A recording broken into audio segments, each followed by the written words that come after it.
माता, माता, माता वैशाली, आप लोगों ने सुना कि नहीं? भ्राताश्री लौट कर आ रहे हैं। क्या? कर्ण लौट कर आ रहा है? किंतु ये किस प्रकार संभव है? कर्ण तो सदा के लिए हस्तिनापुर का त्याग करके वन में वास करने चला गया था। ये मैं नहीं जानता। वामिल को कुछ बालकों ने आकर समाचार दिया है। चलिए माता, भ्राताश्री का स्वागत करते हैं, चलिए। ये किस प्रकार का अन्याय है ताचरी? अन्याय नहीं, धर्म है ये। धर्म नहीं ताचरी,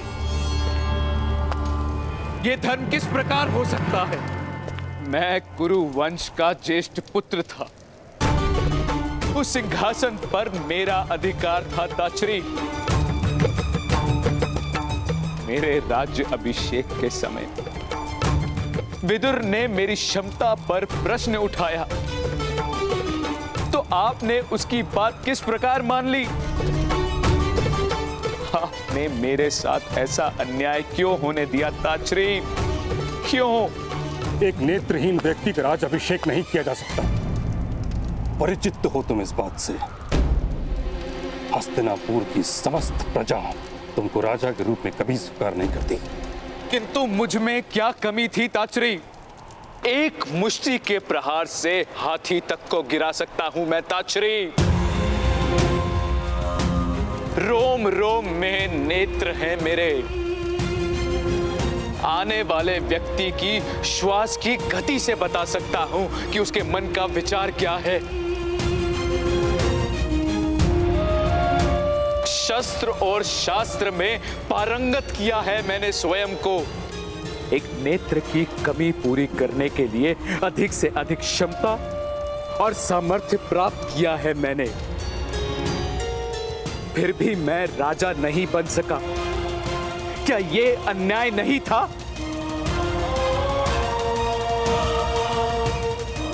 चंदन का काष्ठ सर्वोत्तम होता है, किंतु यज्ञ में तो समिधा ही डाला जाता है। तुम्हें राजा बनने का अधिकार नहीं था।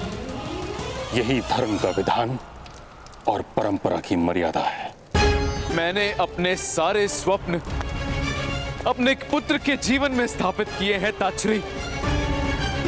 अब फिर मेरे साथ अन्याय मत कीजिए, मत कीजिए। किंतु युधिष्ठिर ज्येष्ठ कुरुवंशी है, ये सत्य है। सिंहासन पर तो उसी का अधिकार है। यदि क्षमता और सामर्थ्य ही एक राजा बनने के लिए प्रथम और अंतिम प्रमाण है ताचरी, तो आपको किस प्रकार विश्वास हो गया कि पांडु पुत्र दुर्योधन से अधिक समर्थ हैं?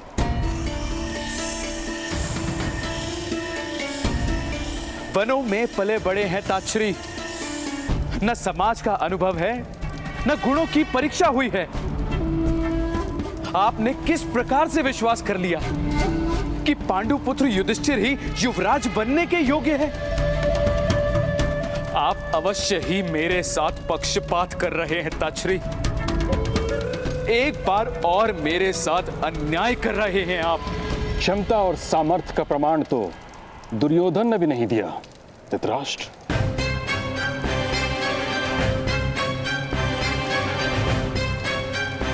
यदि क्षमता और सामर्थ्य ही राजा बनने के लिए प्रथम और अंतिम प्रमाण है ताचरी, तो प्राप्त कर लीजिए प्रमाण ताचरी।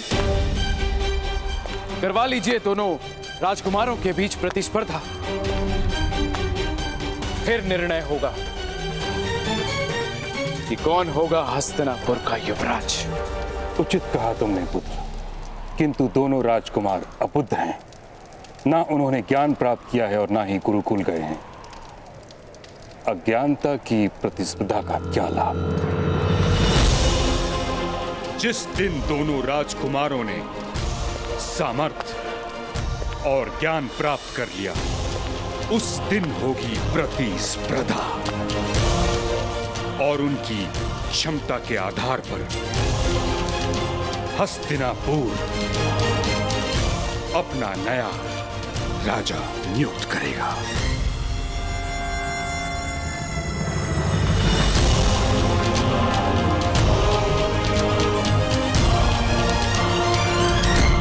पुत्र, अब चलकर पांडु पुत्रों का हृदय से स्वागत करो। तुम्हारे प्रिय अनुज के पुत्र हैं वो।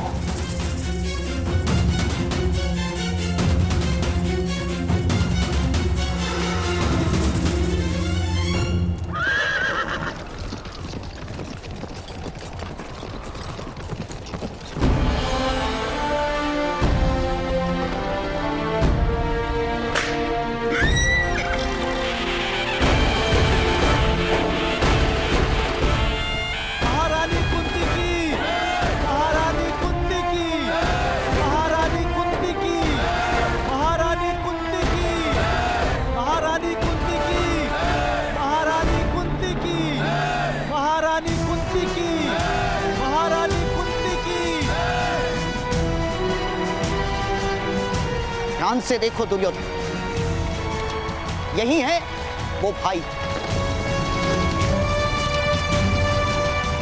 जिनके कारण तुम्हारा युवराज पद पर अभिषेक नहीं हो पाया। यही है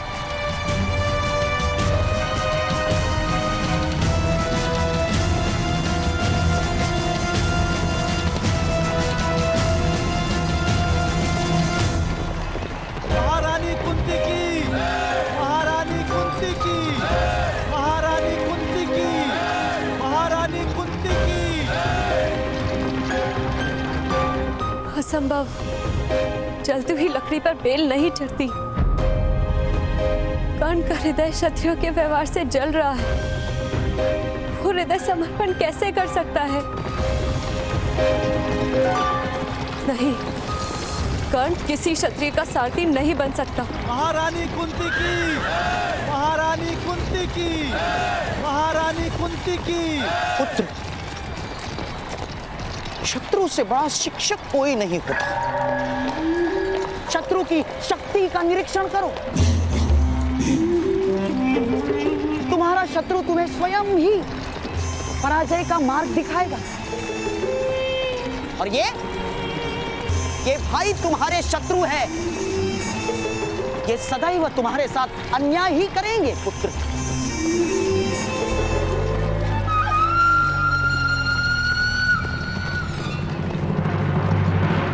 महारानी कुंती की, महारानी कुंती की, महारानी कुंती की, महारानी कुंती की, महारानी कुंती की, महारानी कुंती की, महारानी कुंती की।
रानी बताओश, तुम्हारे तप में वृद्धि हो वत्स कुंती।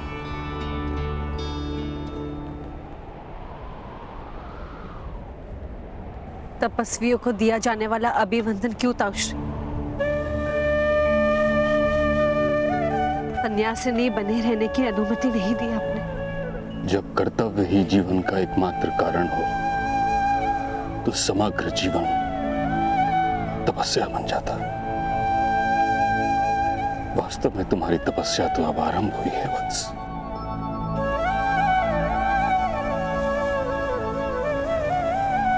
क्षमा याचना ताउश, आपके पुत्र को जीवित नहीं रख पाई।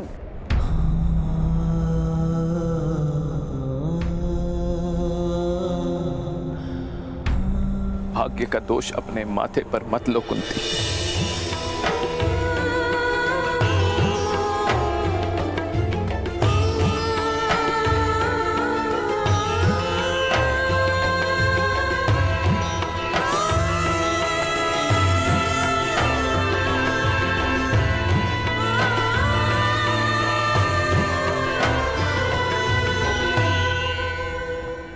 प्रणिपात महाराज। कल्याण हो।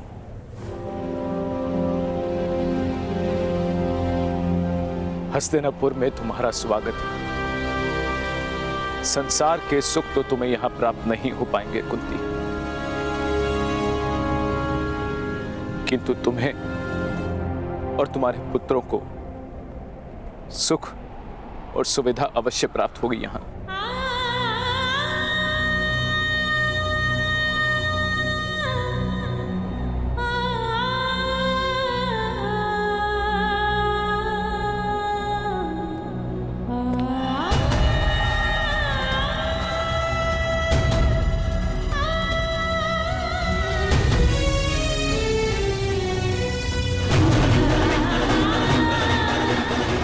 सारे आंसू आज मत बहाओ कुंती। पत्थर टूटने से जिस प्रकार रत्न प्राप्त होता है, वैसे ही घोर दुख में मुझे सुख प्राप्त हुआ है। मेरे 5 पुत्र आए हैं आज मुझसे मिलने। कहाँ है मेरे पांडव?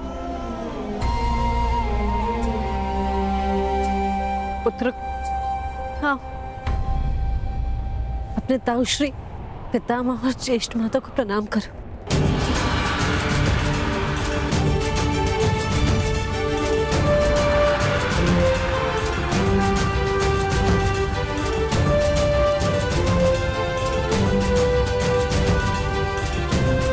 कल्याण हो पुत्रों।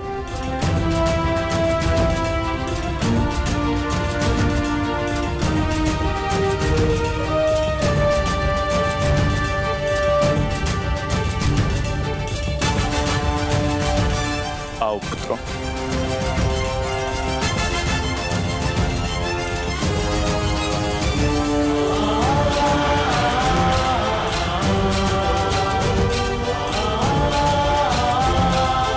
सर्वप्रथम तुम्हें अपने पिता के अस्थि विसर्जन हेतु जाना है।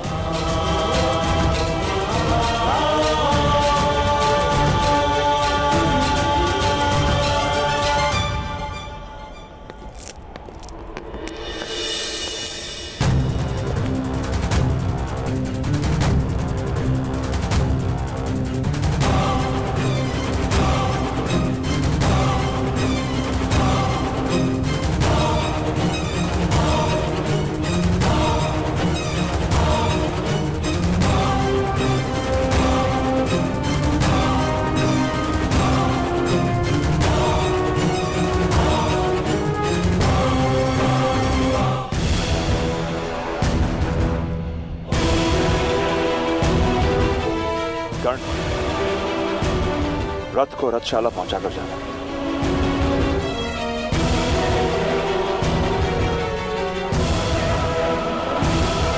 कर्ण,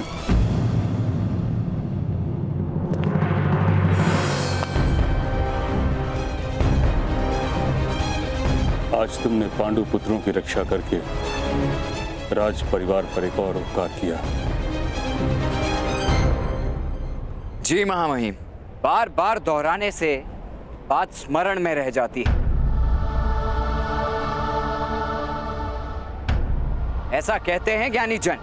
सारा समाज परस्पर उपकार कर कर ही बनता है। प्रत्येक मनुष्य अपना नियत कार्य करता रहे, वही उपकार है। जैसे भवन के सारे पत्थर अपने स्थान पर दृढ़ रहकर भवन को एक आकार देते हैं।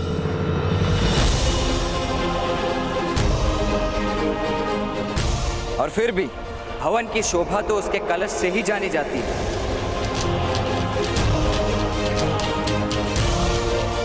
किसी दिन भूमि में छिपा पत्थर कलश बन पाएगा तो आपके इस सिद्धांत को भी मान लूंगा मैं।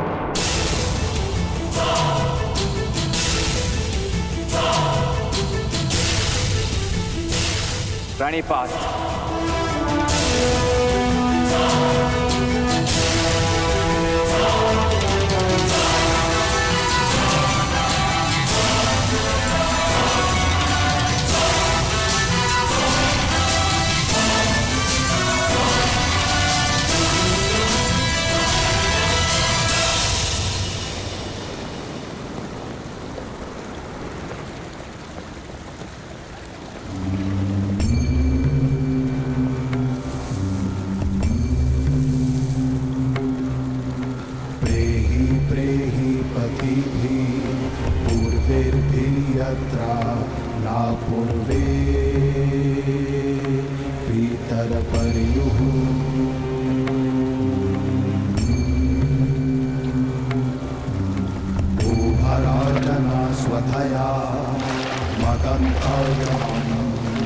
पश्यासि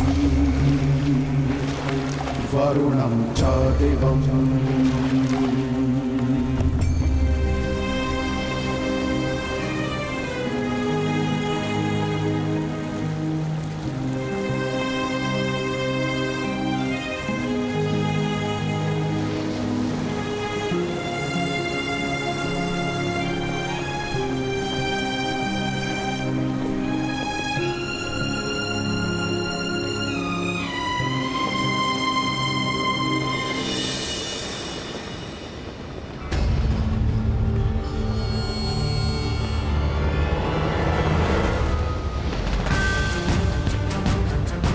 माता का आदेश है कि आज के पश्चात सदैव आपकी इच्छा ही हमारा आदेश होगा।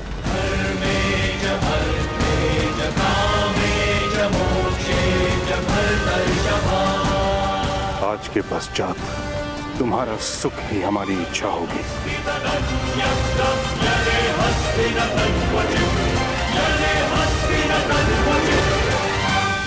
सुन लिया पुत्र, अब इन पांडु पुत्रों की हर इच्छा हस्तिनापुर पूर्ण करेगा।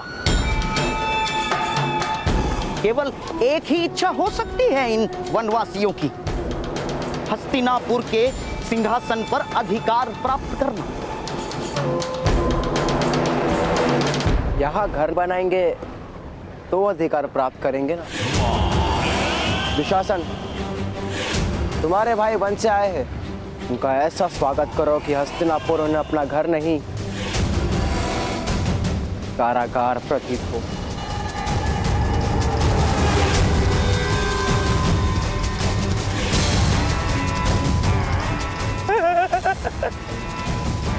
समझ गए दुशासन?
यदि मारने की इच्छा है तो ये मार्ग उचित नहीं है। हाँ, यदि मरने की इच्छा है तो इससे उचित मार्ग है ही नहीं।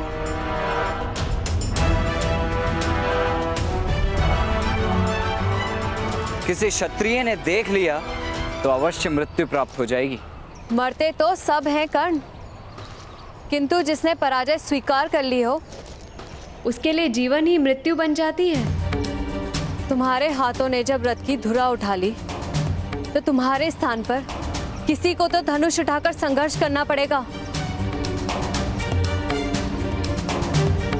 मुझे आनंद है वृषाली कि मेरी पराजय तुम्हारे लिए प्रेरणा बन गई। क्या वास्तव में तुम्हें जीवन ने परास्त कर दिया? मुझे मेरे जीवन ने परास्त नहीं किया वृषाली, महामहिम के दुर्भाग्य ने मुझे विजय कर दिया है। अर्थात परंपराओं का वहन करते हैं महामहिम भीष्म। हमारे समाज पर होने वाले अत्याचारों का प्रतीक है महामहिम भीष्म। बिजली जब गिरती है तो सबसे ऊंचे पेड़ पर ही गिरती है। अब महामहिम भीष्म पर मेरा निश्चय बिजली बनकर गिरेगा। जिस दिन महामहिम मेरे रथ से गिरेंगे उस दिन अत्याचारों का वो प्रतीक गिरेगा। क्षत्रियों का सबसे समर्थ व्यक्ति अपने स्थान से गिरेगा और उस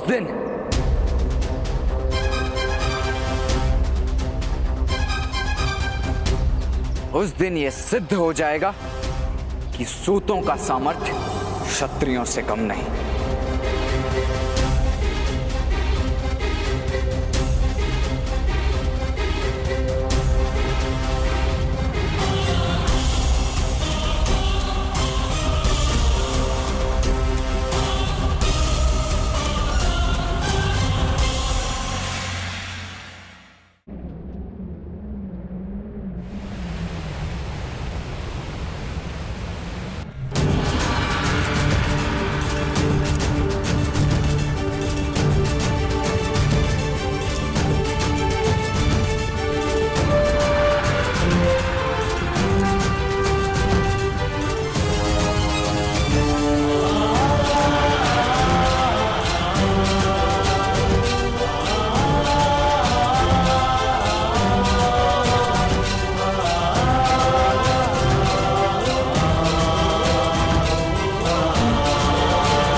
ये हैं तुम्हारे पूर्वज।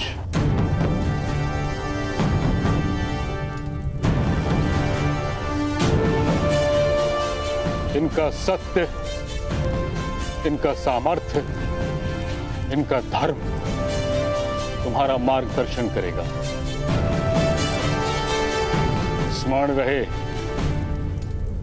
इतिहास सर्वोत्तम स्रोत है ज्ञान का।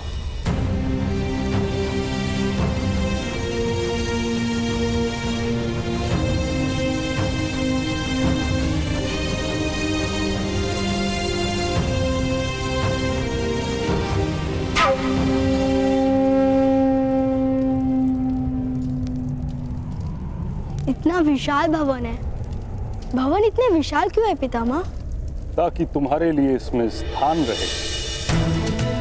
किंतु माता कहती है यदि हृदय विशाल हो तो विशाल भवन अनिवार्य नहीं। यथार्थ कह रहे हो अर्जुन। प्रेम से किसी का भी हृदय विशाल बनाया जा सकता है और यही तुम पांचों का कार्य है। हम स्थान तो अवश्य प्राप्त कर लेंगे पितामह, क्योंकि हम केवल 5 नहीं 105 हैं।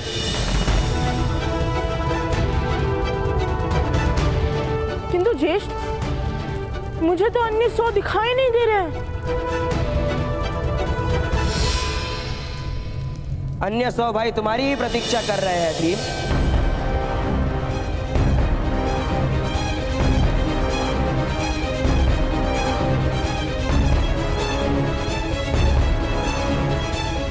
मैं दुशासन हूँ पितामह। यदि आपकी आज्ञा हो तो हम अपने भाइयों को उनका उचित स्थान दिखा दें।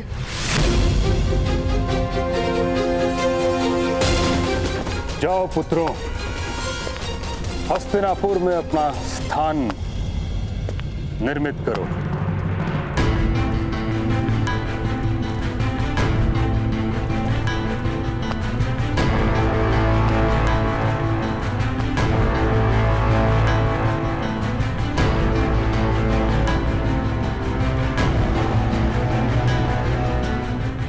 पधारिए।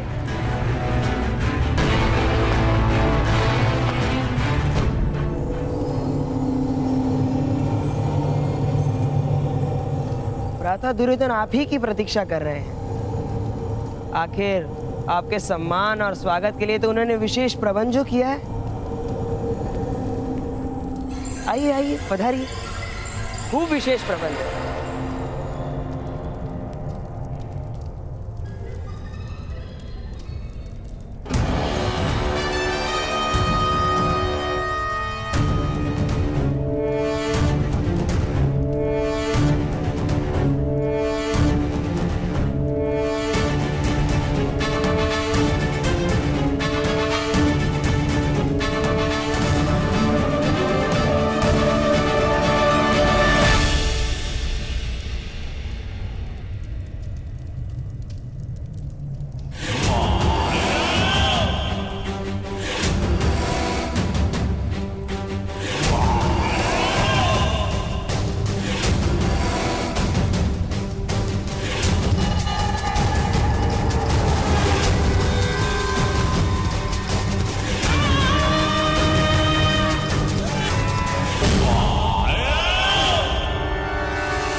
हमारे प्रिय चाचा श्री के मृत्यु के समाचार सुनकर बहुत दुख हुआ।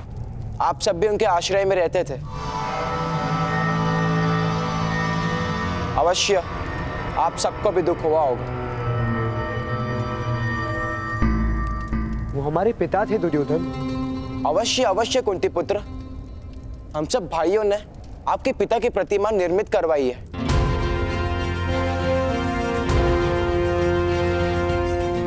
आइए अपने पिता को प्रणाम कीजिए।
ये क्या चेष्टा है दुर्योधन? चेष्टा? जेष्ठ कुंती पुत्र, ये आपके पिता की प्रतिमा। 5 प्रतिमा बनाने का आरंभ तो किया था हमने, किंतु फिर विचार आया यदि एक ही प्रतिमा का मुख नहीं होगा तो आप सब अपने अपने पिता के मुख की कल्पना तो कर ही लेंगे ना।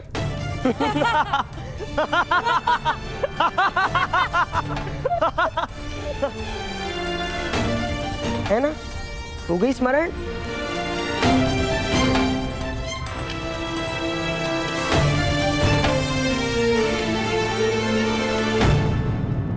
वास्तव में आप सबके पिता कौन है ये तो कोई नहीं जानता ना कुंती पुत्र।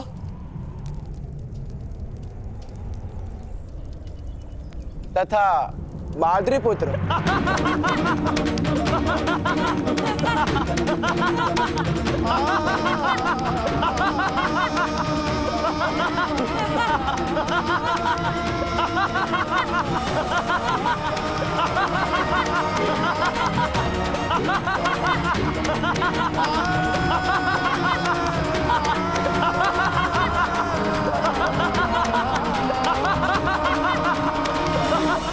तुम्हारे पिता का परिचय प्राप्त करने की इच्छा है दुर्योधन?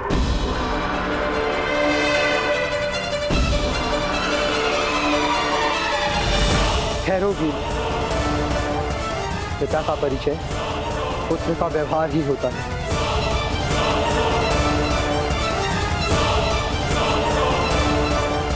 भ्राता उचित कहे, हमारे व्यवहार से ही आपको हमारे पिता का परिचय प्राप्त होगा।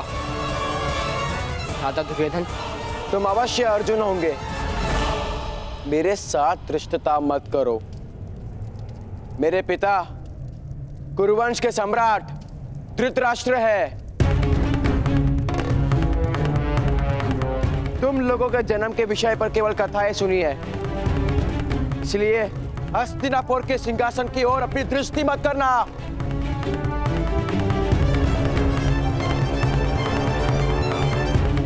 उस पर तुम्हारा अधिकार कभी नहीं होगा। हम आक्रमण करने आई हुई कोई सेना नहीं, तुम्हारे भाई हैं दुर्योधन।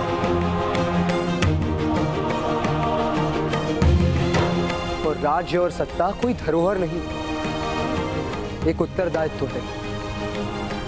सिंहासन स्वयं के सुख का कारण नहीं, प्रजा के सुख का आधार होता है। और हम में से जो ये बात जान पाएगा उसी को युवराज बनाया जाएगा। फिर प्रतिस्पर्धा किस बात की? संतान अपने पिता का मुख देखकर जन्म नहीं लेता, जन्म लेकर मुख देखता है। और इसीलिए जो अपना नाम और प्रेम बालक को दे, उसे ही पिता माना जाता है।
हमारे वंश के विषय में अब कोई संदेह नहीं। यदि इस बात को स्वीकार करोगे तो हम 5 भाइयों के सामर्थ्य से तुम अधिक शक्तिमान बनोगे दुर्योधन।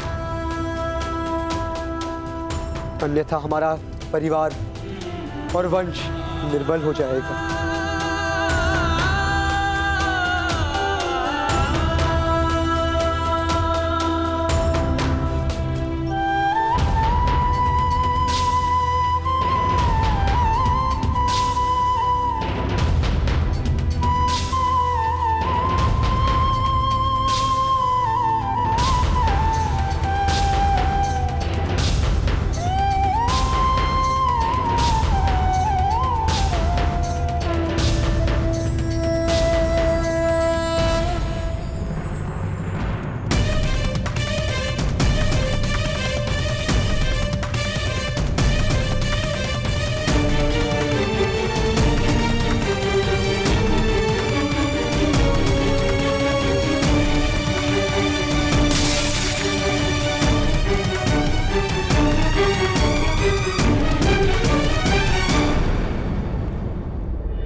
कथाएं सुनी है कि तुमने क्षत्रियों के दिग्गज महारथी को रथ से गिराने का प्रण लिया है।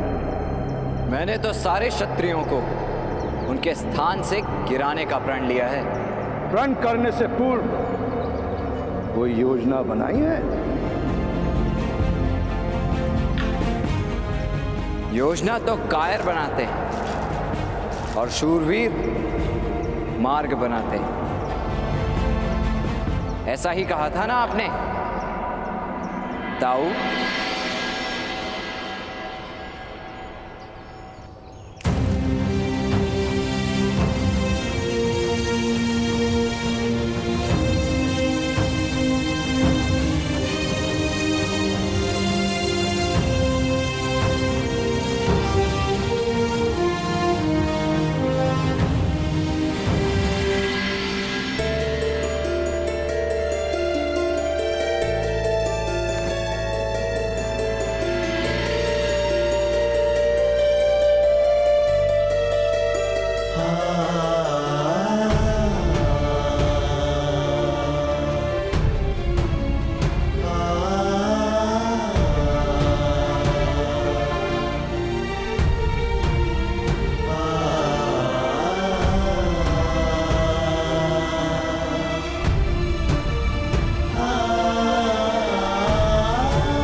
जानता था कि हृदय में अग्नि जलती है तो वहां से निकलने वाला धुआं मस्तिष्क में भर जाता है,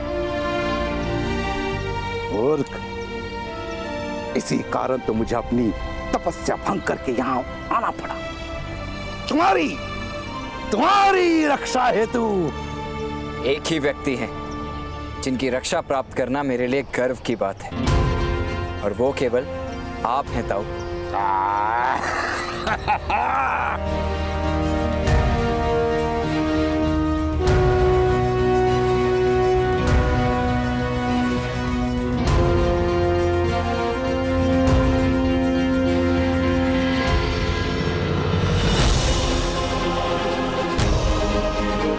एक और दिव्य रथ ताऊ।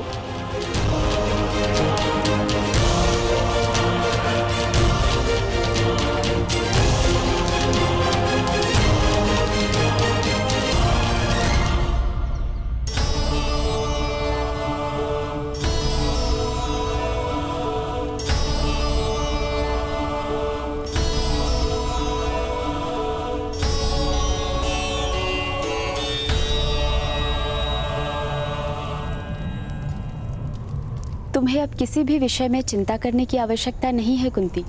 मैं और मेरे पुत्र हर प्रयत्न करेंगे कि तुम सब यहाँ सुख से रह सको।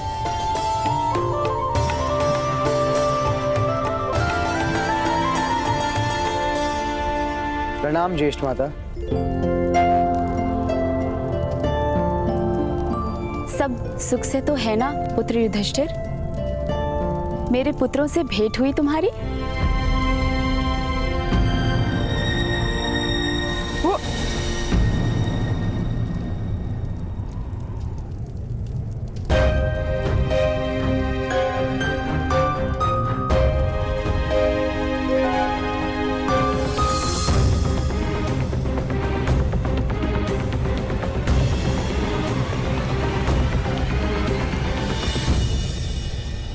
आपके पुत्रों की हमसे भेंट हो गई है और हमें उनका संपूर्ण परिचय भी प्राप्त हो चुका है ज्येष्ठ माता।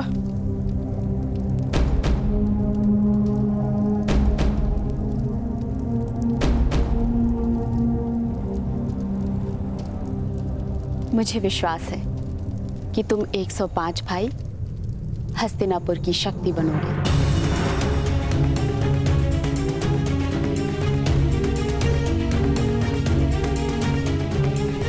किसी भी वस्तु की आवश्यकता हो तो सीधा मेरे पास आना।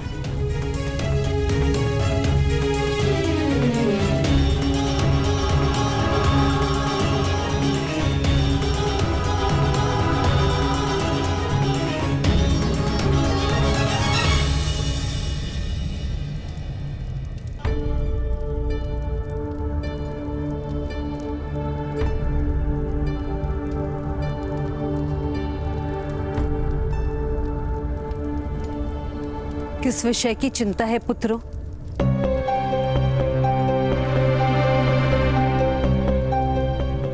मुख पर धैर्य दिख क्यों नहीं रहा? वो हमें परम कुटीर में रहने का अभ्यास हो गया है ना माता। इतने बड़े राजमहल में मार्ग भूल जाते हैं।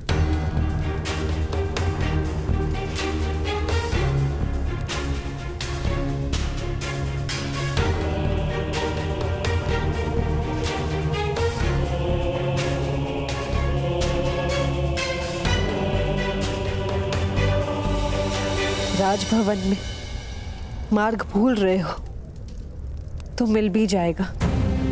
स्मरण रहे, चुनौतियों में, विपत्तियों में, संघर्षों में जीवन का मार्ग कभी मत भूलना।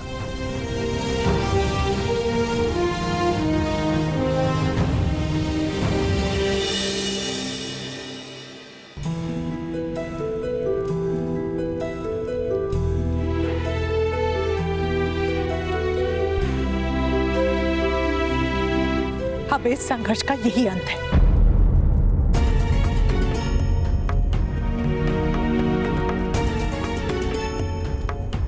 तुमसे अंतर करके मैंने जान लिया है कि तुम्हारे और शोन के बिना मेरा जीवन सूना है। अब तुम इस घर का त्याग नहीं कर सकते, समझे? जिसने परिवर्तन लाने का प्रण ले लिया हो, स्वयं उसके चरण कभी नहीं रुक सकते। राधा, पवन को किस प्रकार बांधोगी?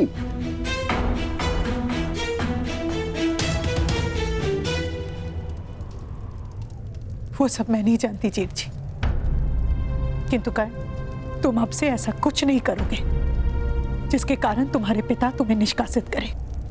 नहीं करूंगा माता।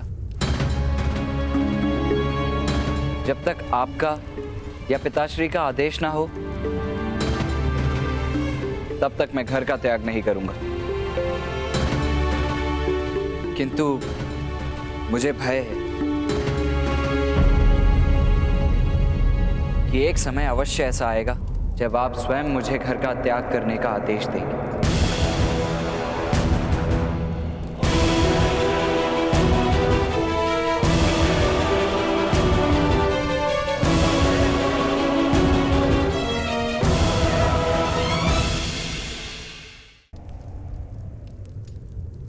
तुम अब से ऐसा कुछ नहीं करोगे जिसके कारण तुम्हारे पिता तुम्हें निष्कासित करें।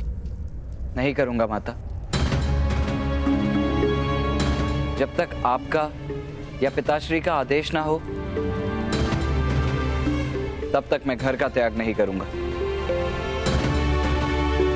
किंतु मुझे भय है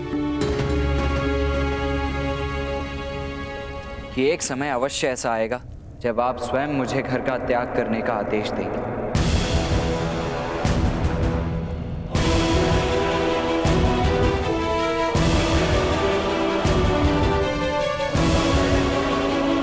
नहीं कर, अब हमें ऐसा कोई आदेश तुम्हें नहीं देना होगा, क्योंकि आदेश देने के लिए हम जीवित ही नहीं होंगे।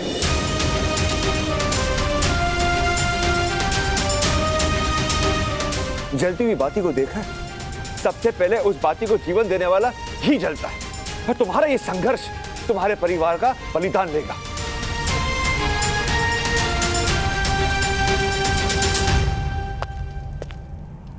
कर्ण, महारानी कुंती ने तुमको बुलाया है।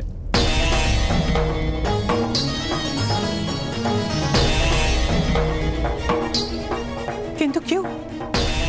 राधा, महारानी के आदेश को किंतु परंतु नहीं पूछा जाता।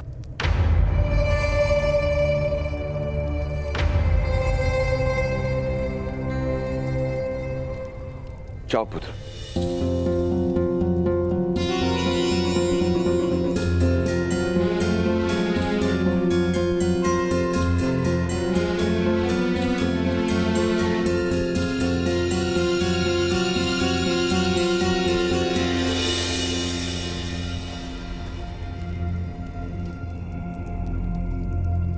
वसंत पंचमी के उत्सव के दिन यदि कर्ण यहां रहा तो हमें पछताने का अवसर आएगा भ्राताश्री।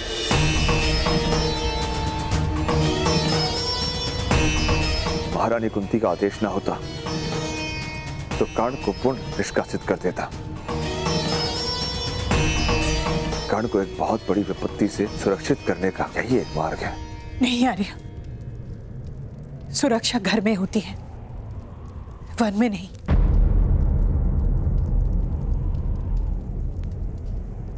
मैंने निर्णय किया है, वसंत पंचमी से पूर्व मैं कर्ण का विवाह करवा दूंगी।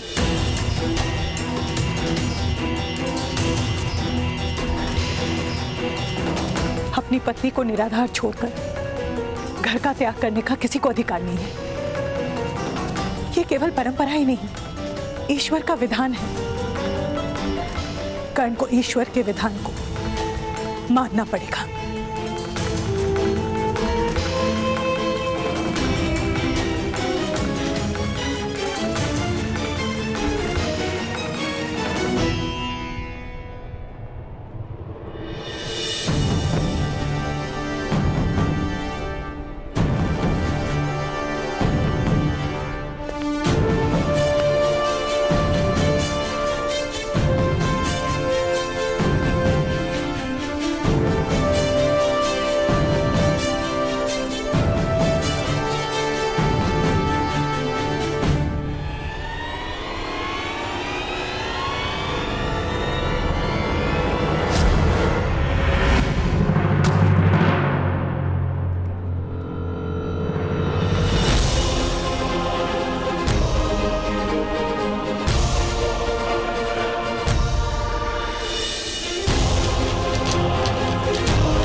वन के सम्राट, आपने मेरा लक्ष्य हिला दिया, अन्यथा मैं अवश्य लक्ष्य भेद कर लेता।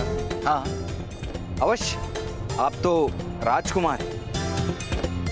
युद्ध में शत्रु को आदेश देंगे कि वो हिले नहीं तो वो बिना हिले बिंद जाने की प्रतीक्षा करेगा। आपको युद्ध का अनुभव है? जीवन का अनुभव है राजकुमार अर्जुन।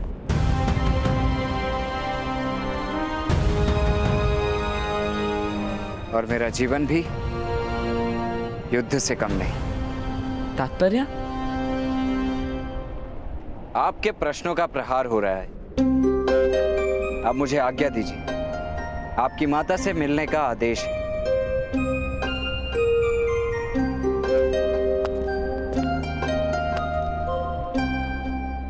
यदि अपने तीर को अधिक दूर पहुंचाना है तो अपने धनुष की प्रत्यंचा थोड़ी और दृढ़ कीजिए, अन्यथा तीर आधे मार्ग में ही गति छोड़ देगा।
कहा था कि हमें 1 प्रहर में लौटना है।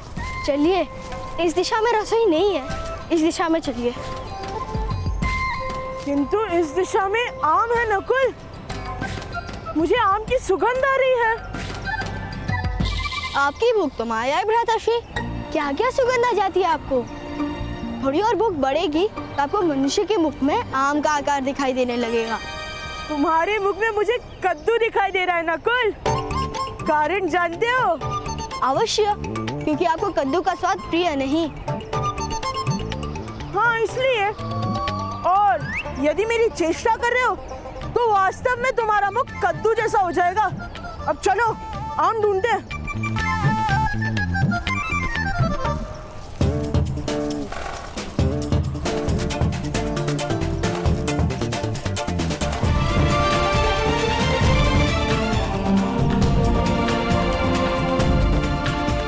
देख देख कद्दू मुख, कितने सारे आम हैं। अन्न के विषय में मुझे कभी भी मिथ्या आभास नहीं होता। कितने आम खाओगे ज्येष्ठ भ्राता? जितने पेड़ से गिरेंगे वो सब खा जाऊंगा।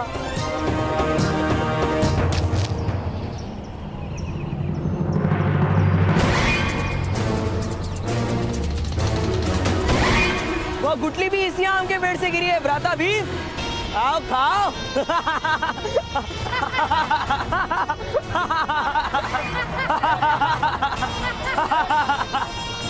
ये दुशासन, अब पेड़ पर बैठे हो तो कुछ आम तोड़ कर दो ना। आपको प्रतीत हो रहा है कि यह सारे आम के वृक्ष आपके हैं? इनके पिता राजा थे ना, तब उनका अधिकार था सारे हस्तिनापुर पर। राजा थे, किंतु अब इनके पिता स्वर्गवासी हो चुके हैं और अभी केवल स्वर्ग के आम के वृक्ष पर इनका अधिकार है, हस्तिनापुर के नहीं।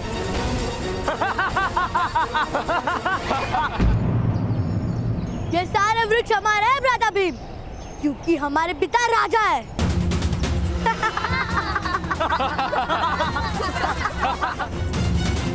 चलिए भ्राताश्री, कुछ और खा लेना। अरे भ्राता भीम, यदि आप भीख मांगोगे ना तभी आपका आम प्राप्त होगा।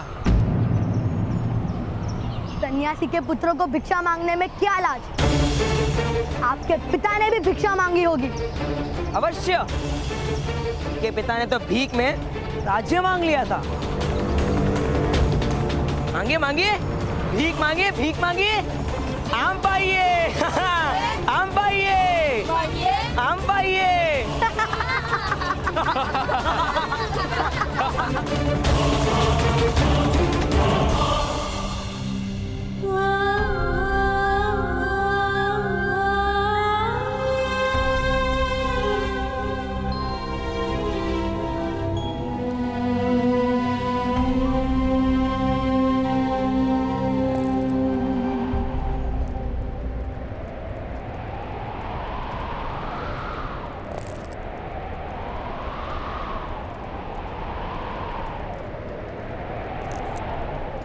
पुत्र,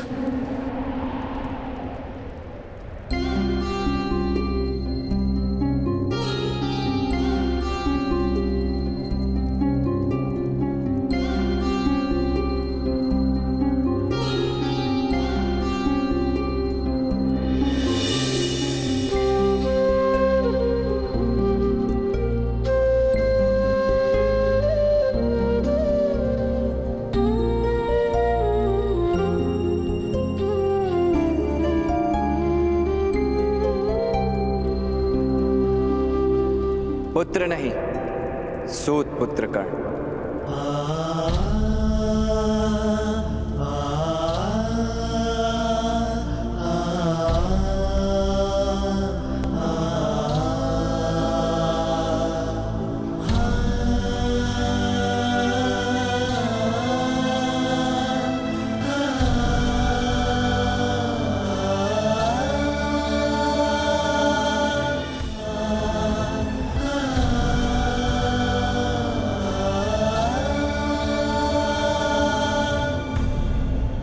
प्रणिपात महारानी,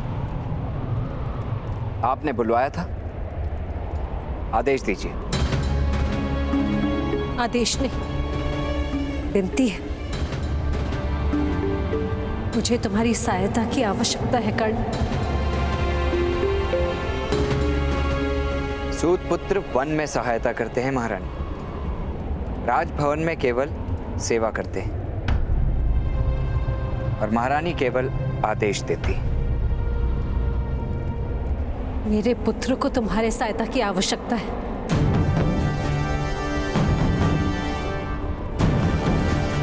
महारानी, आपके 5 पुत्र सक्षम हैं और अपनी रक्षा करने में समर्थ भी हैं। फिर भी उनको मेरी सहायता की आवश्यकता है।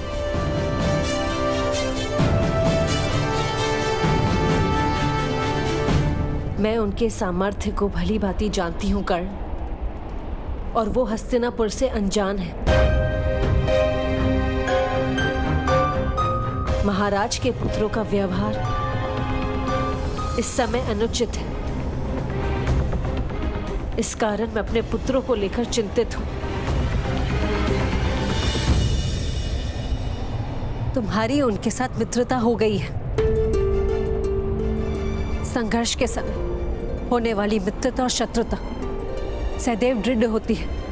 मुझे पूरा विश्वास है कि मेरे पुत्रों का हस्तिनापुर में मार्गदर्शन करवा पाओगे। मुझ पर आपको अधिक विश्वास है महारानी।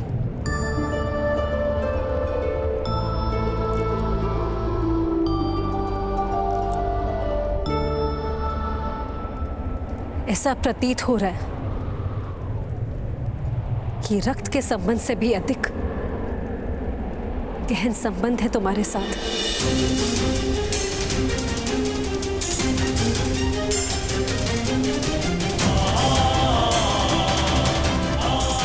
तुम्हारे मुख का तेज मुझे विश्वास करने की प्रेरणा दे रहा है।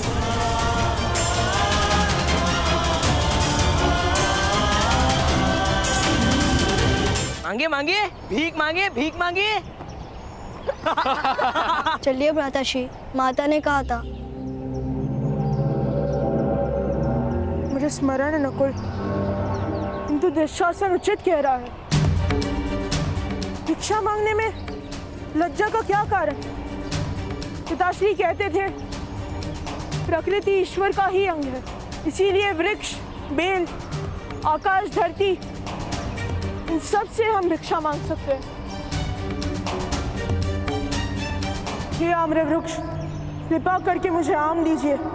मैं वचन देता हूँ, आपके वृक्ष से जो कुछ भी गिरेगा उसे मैं आपका प्रसाद समझकर खा जाऊंगा।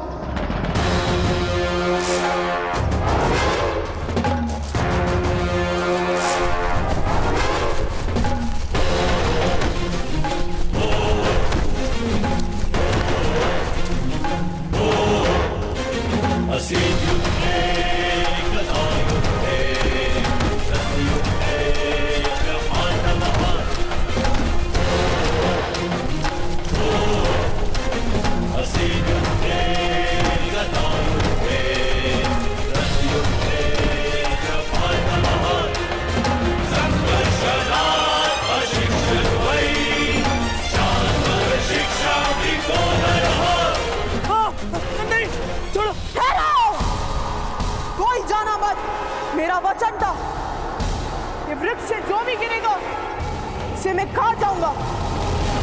आप सब भी आप रुकोदर भीम का भोजन है। भ्राताश्री दुर्योधन, रक्षा कीजिए। छोड़ो, रक्षा कीजिए। जाओ, बस स्मरण रहे, मेरा नाम रुकोदर भीम है। इसी दिन मैं वास्तव में तुम सबको खा जाऊंगा।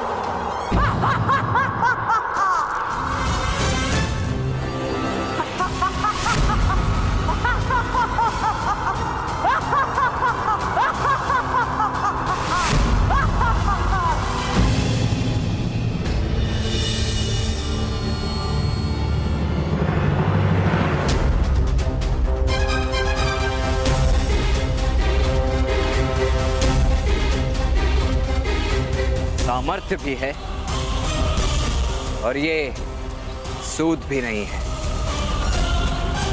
अब इनका क्या करेंगे राजकुमार दुर्योधन?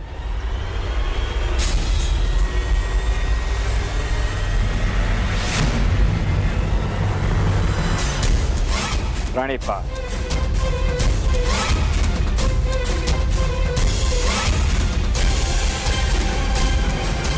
तुम्हें चिंता करने की आवश्यकता नहीं है कर्ण। राजकुमारों के साथ राजकुमारों वाला न्याय होता है और वो करना मैं जानता हूं। अवश्य, मुझे पूरा विश्वास है कि आप अवश्य जानते होंगे, किंतु इनकी माता का आदेश है कि मैं इनके साथ रहूं। राजकुमारों के न्याय में कहीं एक सूत आड़े ना आ जाए।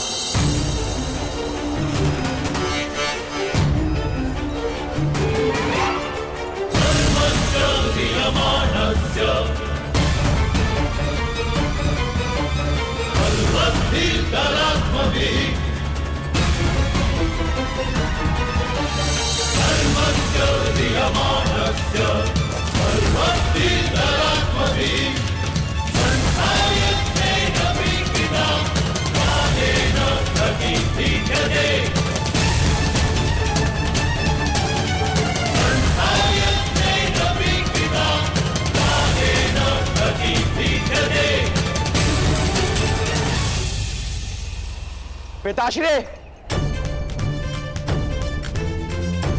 वो पांडुपुत्र हस्तिनापुर में नहीं रह सकते। उन्हें इसी समय निष्कासित करना होगा। दुर्योधन, वो तुम्हारे भाई हैं और ताच्छ्री का आदेश है कि तुम पांडु पुत्रों को प्रेम दोगे। किंतु महाराज, प्रेम आदेश से नहीं होता, परिचय से ही तो प्रेम बढ़ता है महाराज। और मेरे भांजों को पांडवों के साथ कोई परिचय ही तो नहीं, तो फिर प्रेम कैसे कर पाएंगे? इसीलिए महाराज, मेरा सुझाव है कि उन्हें प्रमाण कोटि के उद्यान में कुछ समय के लिए जल क्रीड़ा के लिए साथ भेजना ही उचित होगा महाराज। ना, साथ रहेंगे तो हृदय के अंतर भी तो कम हो ही जाएंगे महाराज। उचित कह रहे हो शकुनी। कल प्रातः सभी राजकुमार प्रमाण कोटि जाएंगे। सम्राट, उद्यान जाओगे?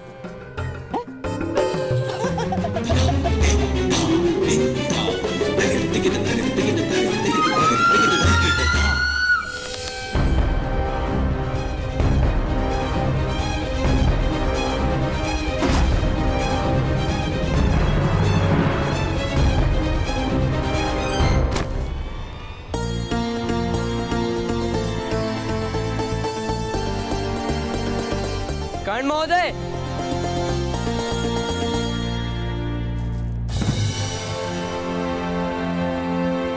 अब मेरे धनुष में किस बात की कमी है? अभी धनुष आपके हाथ में है राजकुमार अर्जुन। जिस क्षण वो आत्मा में बस जाएगा, सारी कमियां समाप्त हो जाएंगी। आप भी धनुर्धारी हैं? नहीं। तो फिर आप धनुष के विषय में इतना किस प्रकार जानते हैं? पत्तों पर ओस की बूंदें स्वयं ही आकर बैठती हैं। पत्तों को स्नान करने नहीं जाना पड़ता। ज्ञान का भी ऐसा ही। प्राप्त करने पर तो कोई बंधन नहीं डाल सकता, केवल ज्ञान के प्रदर्शन पर बंधन होता है। तात्पर्य? वन से आ गए हैं राजकुमार, तो वन का त्याग भी कर दीजिए। नगर को जानिए। मेरे कहने का तात्पर्य स्वयं ही जान जाएंगे। आपकी माता ने आपको मार्गदर्शन देने का आदेश दिया है। कल प्रातःकाल उपस्थित हो जाऊंगा।